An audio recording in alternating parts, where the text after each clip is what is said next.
Hi everyone, welcome back. So this is our second video today. Happy Monday. We have absolutely pouring rain out and it's dark. So I put on all the lights in the house. So hopefully we can all see really well. I think we can.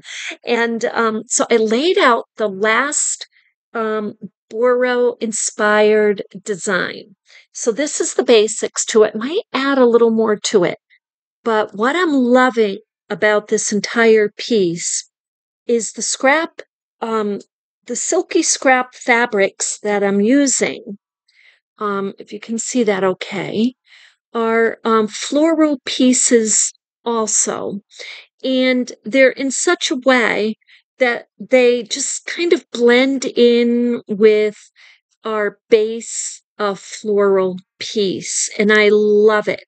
So, and now I put a traditional applique of a heart.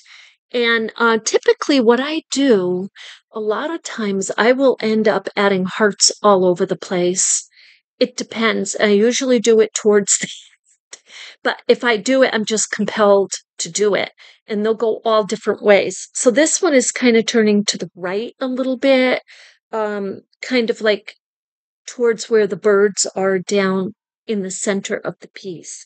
So this is what I'm going to do. I'm simply going to start stitching, and I'm going to start on this side, and I'm going to do a back stitch first of all, a couple of forward,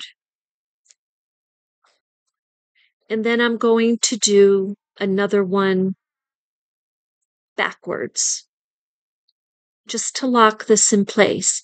Now, if I want to do any shibori effects, I can still do that. But because I am actually here just putting my running stitches in nice and snug, and as we go along, just as we've been doing, I do a little back stitch after several running stitches, and it just becomes a habit for me. Does everybody do that? I don't believe they do. That's just something I've gotten in the habit of doing. And I'm using an orange thread, and it's not heavy thread. Some of the threads I have are heavy. Now it is a lacy crochet, but it's a lightweight. It's lighter than some of the other oranges that I have. So it seems when you get a spool like this, smaller than these larger ones, like this is slightly heavier than this. These seem to be a little lighter. I don't know if that holds true for all of them, but that's what I have found. So yeah, I am stitching along here, and I'm going to continue like this. Now, because I am up on the table, I can turn this around with a lot more ease. It doesn't, I don't have to work, let's say, so hard at it. I can turn it around. So this is, now that is just someone backing out of the driveway, and they should be stopped. There we go, in a moment. So, okay. Now, so I'm going to go just right, I'm just going right around these pieces, and then when I come back up, when I complete the parameters, when I go all around the edges, then I'm going to decide what kind of design I want to do. Now, this piece, the heart, I know I want the heart right there. I want it there. And so I'm going to continue my running stitches right onto the edges of the heart. And I'm going to go right around that. Now, there is no perfect way necessarily. You can do this, you can do one piece at a time, And you'll see that many times.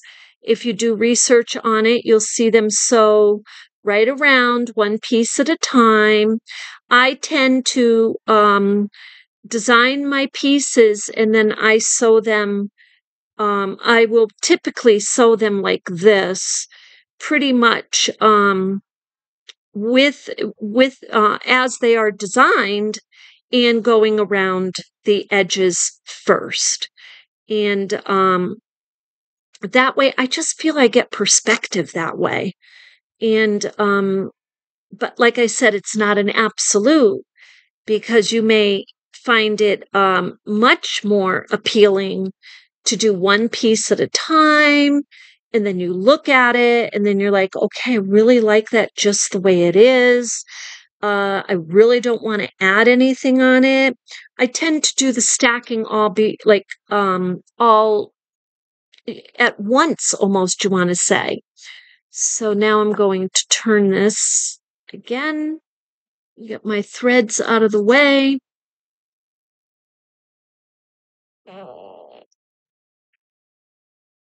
And now this table is small. I did have a bigger table and I planned to get a bigger table again, but the bigger table was, it was like plastic and it was bowed. It was pretty well bowed to the point where I really couldn't work on it efficiently. So I gave it away to neighbors that I thought might get more use out of it, and then me. So I didn't want to throw it away, and I didn't. If somebody wanted it, I didn't want to put it in the thrift shop, but that's where it was going to go. So anyway, it's of good use that way. So what I'm doing is I'm keeping my eye out for a good one, either at the store on sale or at the thrift shop again. But we'll see. I mean, we'll see what happens, because sometimes they have really good sales on these art tables, and I need one that is just, I would say I would like it to be wider, wide, have some width to it, because the one I just got rid of is about as wide as this. So the only difference is this isn't as long. But okay, now we just about have the heart on. And I love this. I just love mixing the appliques that are really kind of identify in the early American patchwork quilts that the English did, the Amish with they have certain way to make their little hearts, but I love to make these little hearts. So okay, so that one's on. I'm going to show you what that looks like. And we'll turn it this way. And then I'm going to show you what how I continue, because if I have more thread, I'm not going to cut the thread. I'm going to continue. So now, over on this side here, I did some stitches already, so I can go up on that side again. It's perfectly fine to do another row. You can do your row next to them, or you can do your row like really right on them, parallel to them. And because what I'm trying to do is get to the next piece, and I want to continue, I'm going to do back stitch right there, and I want to continue around the edge of this piece. So I'm going to bring this up here so you can see that a little better. And you see here, this blends so much that as it's getting dark here, I kind of struggling to see parts of that myself. So actually using this lighter thread color is very helpful.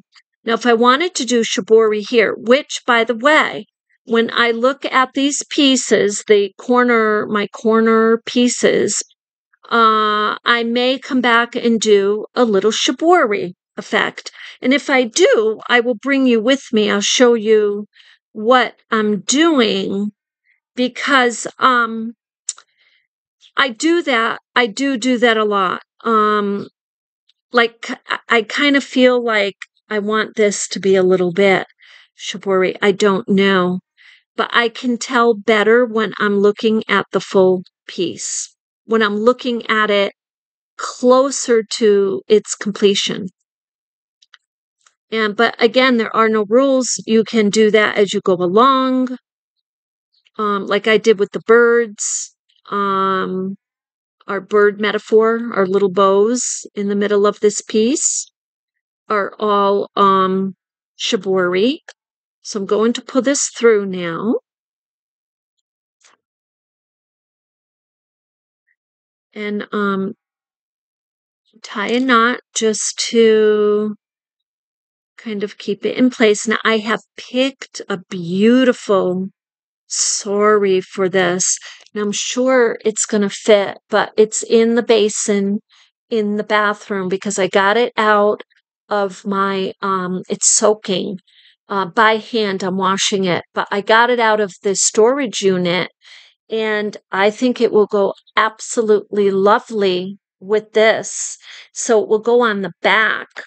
And then this top piece, we're going to be folding and we'll fold the edge a couple times. We're going to leave this loose. I'm sorry. We're going to leave this unstitched. So yeah, loose. And then we can put the dowel through it and then it can hang up like that if the person wants to hang it up. So let me turn this around and just show you in that little bit of time together. Look how adorable that little heart is. Is that just too cute? So I'm really loving this piece. I'm going to be honest with you. If I didn't love the black floral so much, I would do the entire piece. Yeah, in all silky florals again. So maybe that's another piece I do. But now today's Monday, so what we're going to do, I'm going to finish stitching this off camera. And what we're going to do is, let me just show you because I've been preparing this in between working on that project. Yes, here we go. So here, now granted, I want to show you this too. These little bins, my son got me a bunch more. I use these, I put all my projects separately in them. So they house separate projects. Now, I put right next to me though, these, which you saw these before, a few videos back. Now there's a couple things I have here. I have these, which are the ones that were donated to me, are gifted to me, and we put two together and made a table runner.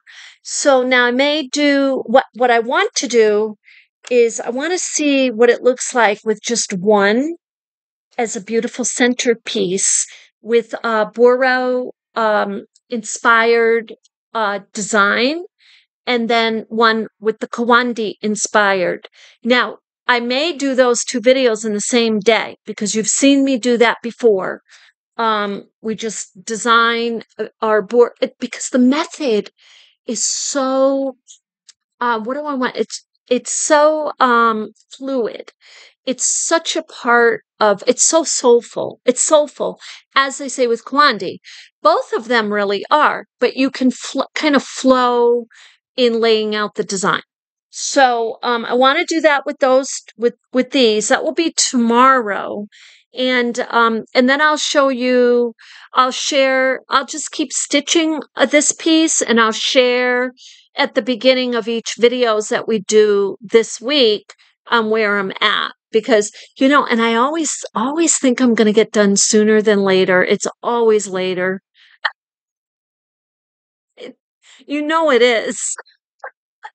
But yeah, I'll bring you along on that. And you have a pretty good idea what I'm doing. Basically, I'm going to keep working my running stitches. I will be doing my shibori effects on the birds on all of them here.